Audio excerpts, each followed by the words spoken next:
অতি সহজে হার মানার মেয়ে আমি নই, তাই শেষ দেখেই ছাড়বো এই ভেবে এই জায়গাটায় অনেকগুলোই গাছ লাগিয়েছিলাম, যারা আস্তে আস্তে অতি গরমে নিজেদের দেহ রেখেছে। তো তাদেরকে পরিষ্কার করে রেখে দিয়েছিলাম। আর সেই পরিষ্কারের ফাঁকেই আমার দেখা মিলল ওনার।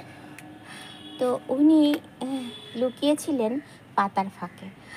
তো ভীষণ আনন্দ হচ্ছে যে আমি এরকম একটা মানে চাল কুমড়ো আমার বাগানে হওয়াতে। সবজির খোসা পচা সারটা যে তৈরি করেছিলাম, সেটা কিভাবে রোদে মেলে শুকোতে হয় সেটা আমি দেখাতে পারিনি, কারণ ওটা বিকেলবেলা ছিল। এইভাবে আপনারা রোদে মেলে দিয়ে ওদেরকে শুকিয়ে নেবেন। সঙ্গে আমার ভিডিওটা দেখে নেবেন, তাহলে আপনাদের সুবিধা হবে। ভালো লাগার গাছে সকলকে স্বাগত বন্ধুরা। আশা করি আপনারা ভালো আছেন, আমিও ভালো আছি। এই বাগান অনেক করেছেন, একটা চাল কুমড়ো গাছ বাগানে রাখলে কোনো অসুবিধা নেই। আর একমাত্র পোকার সমস্যা ছাড়া চাল কুমড়ো গাছে খুব বেশি যত্নার্থীও করতে হয় না। একটু সার দিয়ে দিলেই ওদের যথেষ্ট, এবং সেটা যে কোনো সার। এখন বর্ষাকাল, লিকুইড সার দেওয়া যাবে না। তো সেজন্য আমি যখনই এই যে পাতার ফাঁকে ওনাকে দেখতে পেলাম, তখনই আমি কিন্তু একটা সার দিয়ে দিয়েছিলাম। সেটা হচ্ছে মিক্সড সারটা। তখন বৃষ্টি পড়ছিল না, আমি দিয়ে দিয়েছি। কারণ গাছের যদি সার না থাকে, গাছ যদি না ভালো হয়, তাহলে তার ফল ভালো হবে না। এবং তাতে দেখা যাচ্ছে যে সমস্ত পাতাগুলোই ভীষণ সুন্দর সবুজ আছে। আর তার সঙ্গে কলার খোসার জলটাও আমি দিয়ে দিয়েছিলাম। এখন অতিরিক্তই বৃষ্টি হচ্ছে, মাঝে মধ্যে রোদ উঠছে, সেই বুঝে আপনারা গাছে সার দেবেন।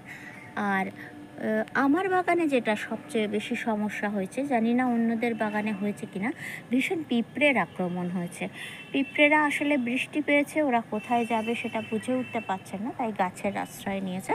তো সেই জন্য পিঁপড়ে মারার জন্য একটু সামান্য নিম তেল দিয়ে দেওয়াই যেতে পারে। কারণ অন্য কিছু এখন হলুদ গুঁড়ো টুড়ো দিলেও কিন্তু জলে বৃষ্টিতে ধুয়ে যাবে। তাই পিঁপড়ে মারার জন্য একটু নিম তেল স্প্রে করে দেওয়ার আদর্শ সময় কিন্তু এই বিকেলবেলা, যে সময়টা বৃষ্টি থাকছে না। সেই সময়টা আপনারা আপনাদের সবজি গাছে বা অন্যান্য গাছে যদি পিঁপড়ে হয়ে থাকে, সেটা দিয়ে দিন।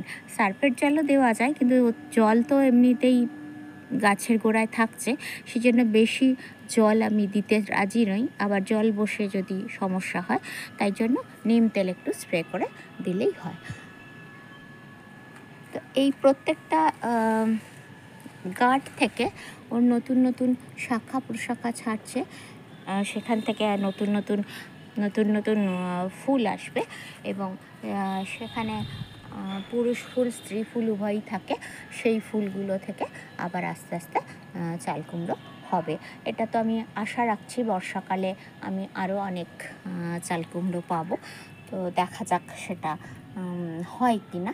তবে এই একটাই যে পেয়েছি, এটাই আমার কাছে অনেক অনেক বেশি আনন্দ। সবাই ভালো থাকবেন, সুস্থ থাকবেন। আর বাগানে লাউ, কুমড়ো, শশা এসবের ফাঁকে একটা চাল কুমড়ো অবশ্যই লাগান, কারণ এর অনেক গুণাগুণ আছে। বিভিন্ন রোগ প্রতিরোধে কিন্তু চাল কুমড়ো ভীষণভাবে কাজ করে।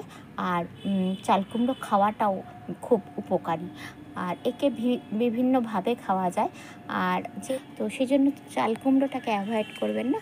আপনারা একটা বড় সাইজের টবে দুটো করে গাছ দিয়ে দিতে পারেন, বা এরকম প্যারাপিট থাকলে সেখানেও কিন্তু দেওয়া যেতে পারে। তো আমার এখানে দুটো গাছই দেওয়া ছিল। তো সেই দুটো গাছের মধ্যে একটাতে ফল হয়েছে, আর একটা এখনও ফল আসেনি, ও বেয়ে বেয়ে যাচ্ছে। তো এখন দেখা যাক কি হয়। আর আরেকটা কথা বন্ধুদের বলার ছিল, যেটা হচ্ছে যদি আপনারা ভিডিওটি দেখেই থাকেন, তাহলে অবশ্যই একটা সাবস্ক্রাইব করতে ভুলবেন না। আর লাইক করতে কিন্তু 1 সেকেন্ডেরও কম সময় লাগে। একটা লাইক অবশ্যই দিয়ে দেবেন।